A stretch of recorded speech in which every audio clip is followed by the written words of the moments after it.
They came without warning, a fleet of black ships stretching across Earth's orbit like a second night sky. The message was simple: surrender, Commander Elise Vorn, immediately, or face the consequences. Earth's diplomats read it in silence, their faces grim under the harsh lights of the council chamber. The seal of the Galactic Empire gleamed red and gold on the hologram, an ancient symbol of dominance that had bent hundreds of worlds to its will. They had no reason to believe Earth would be any different. The Empire's accusations were clear. Commander Vorn, codenamed Baba Yaga, had sabotaged Project Helios, an initiative designed to consolidate the Empire's grip on frontier worlds.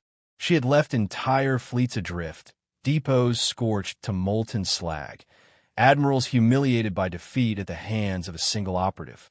To them, she was a criminal. To Earth, she was a shield, a weapon they had crafted for the day the Empire would come knocking.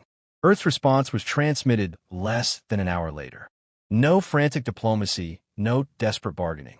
Just a single line: "We do not abandon our own. Your demands are denied."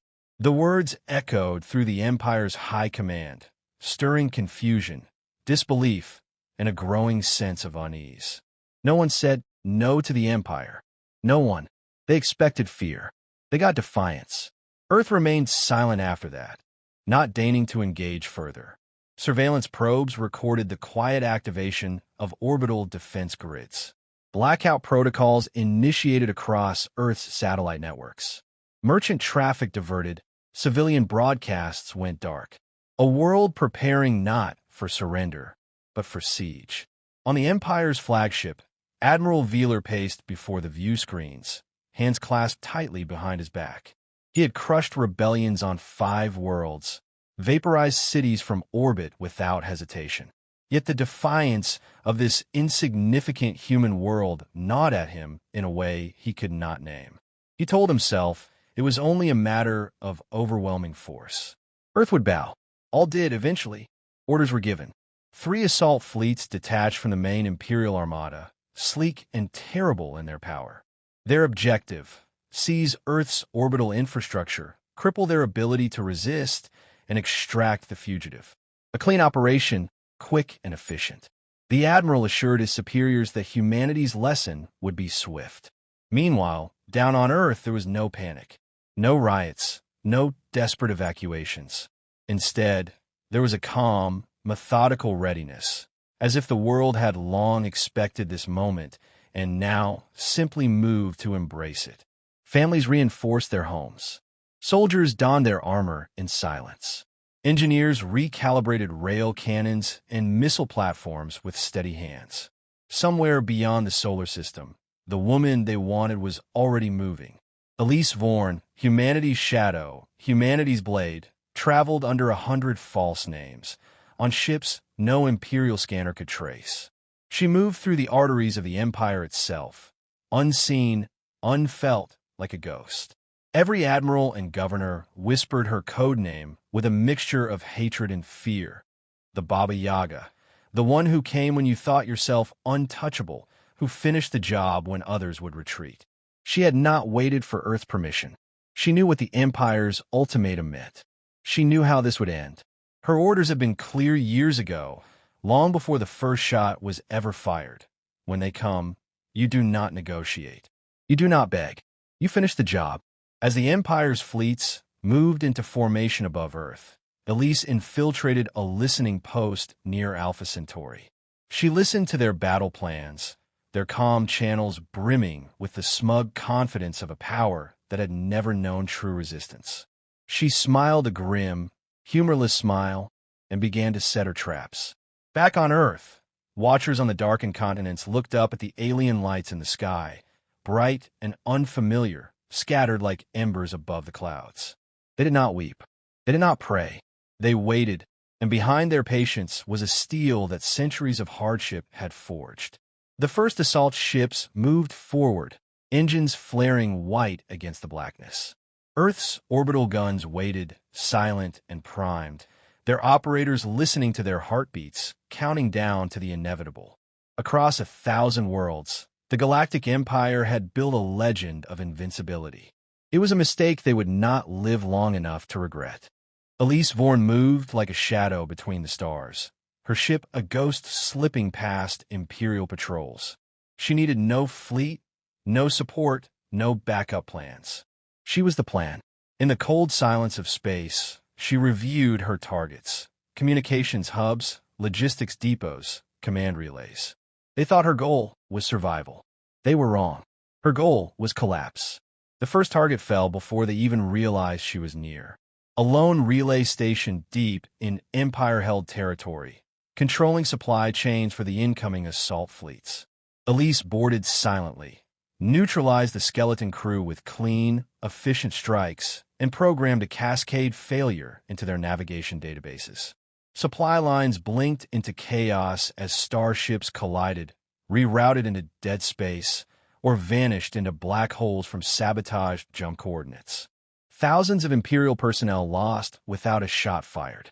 Her second move came before they could regroup.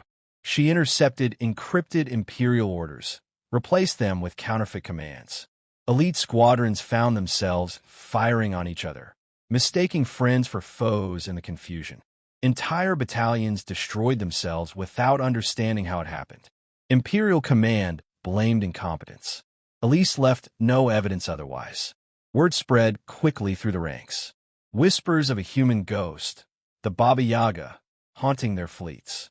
Officers doubled patrols, tripled security measures, all useless. Fear set in, corrosive and contagious. Hardened veterans second-guessed shadows. New recruits cracked under the pressure, reporting impossible sightings and sabotage that no enemy could have possibly performed. Elise wasn't just fighting the Empire's ships, she was dismantling their will to fight. Every move she made was surgical, designed not for maximum destruction, but maximum doubt.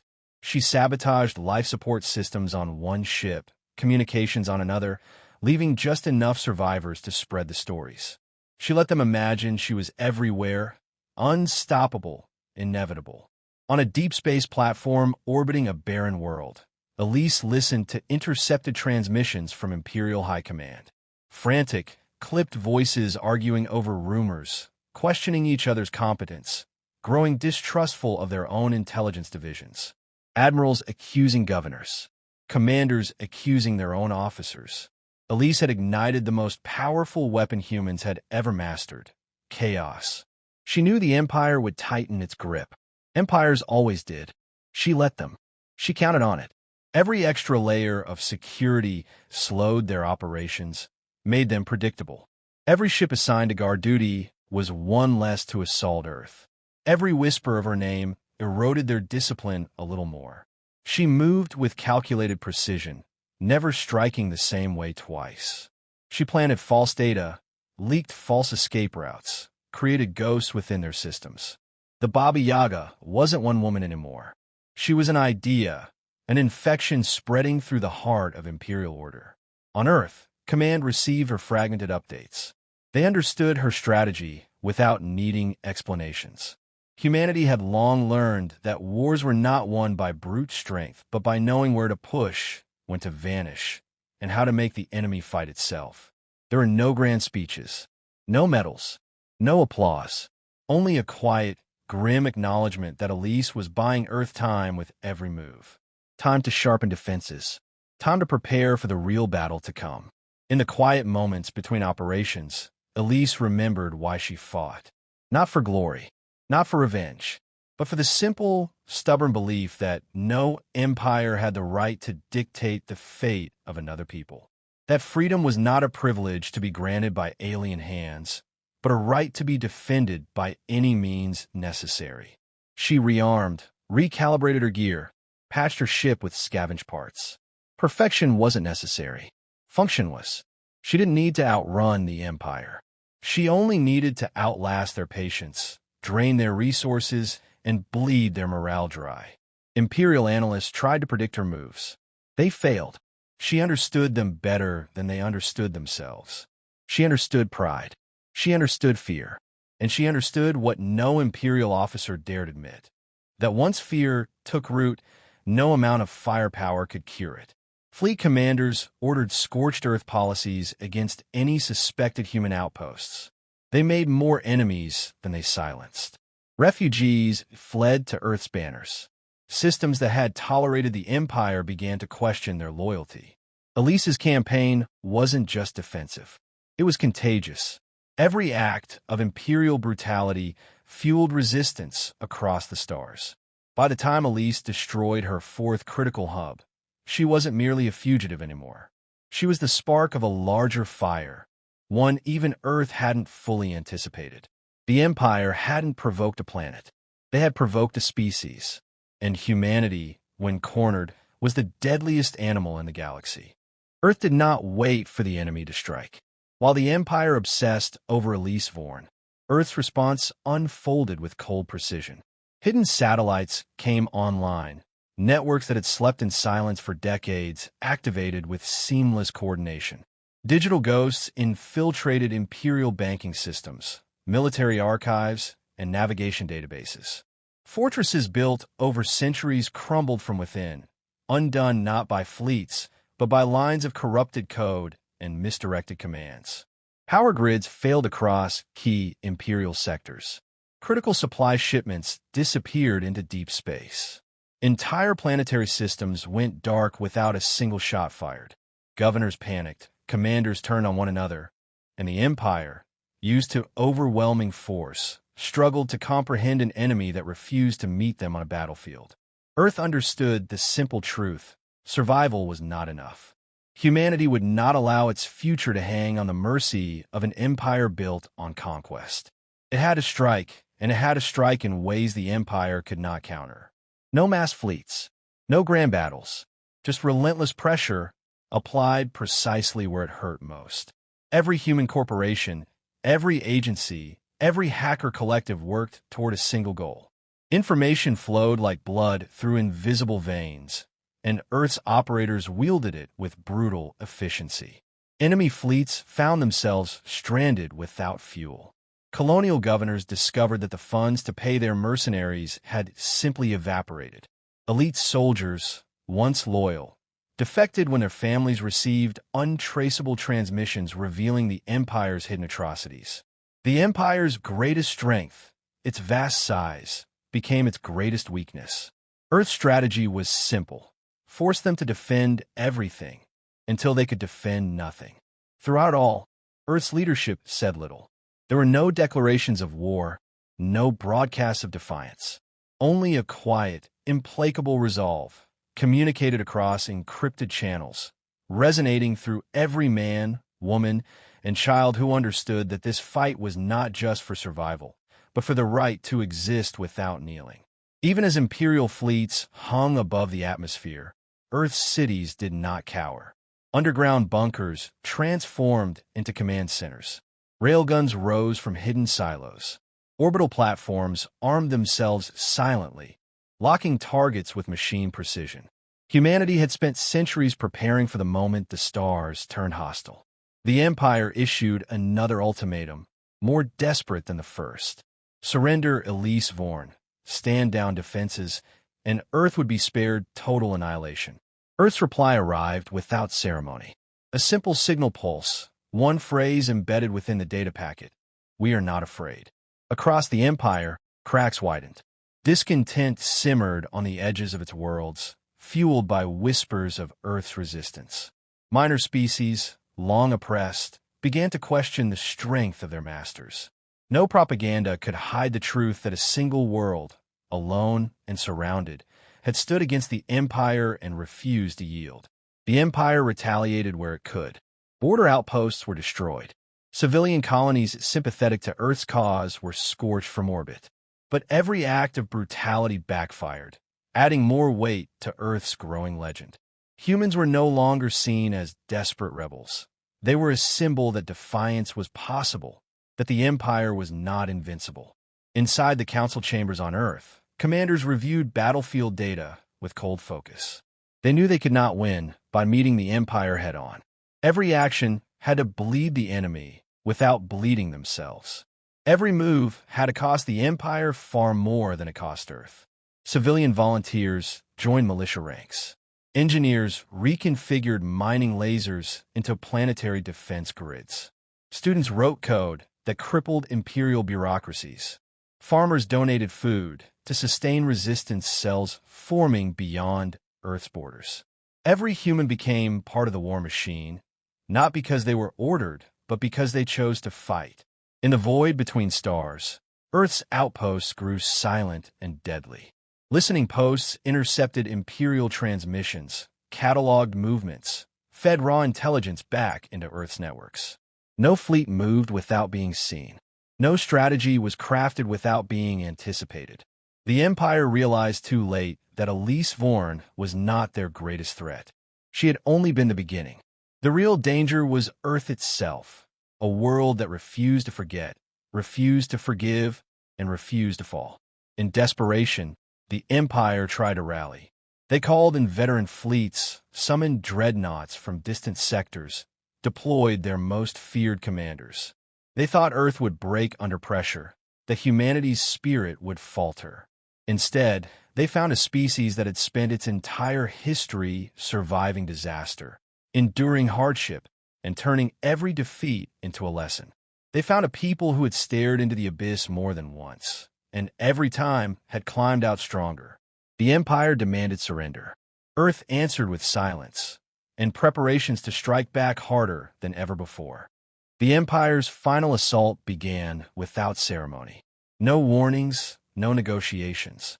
Waves of dreadnoughts, carriers, and destroyers advanced on Earth, a wall of metal and fire stretching across the void. It was the full weight of Imperial might, summoned to crush a single defiant world. Earth did not flinch. Orbital defenses activated with brutal efficiency. Railgun slugs, moving at hypersonic speeds, shredded Imperial fighters before they could even establish formations. Kinetic missiles struck with surgical precision, punching holes through ship after ship.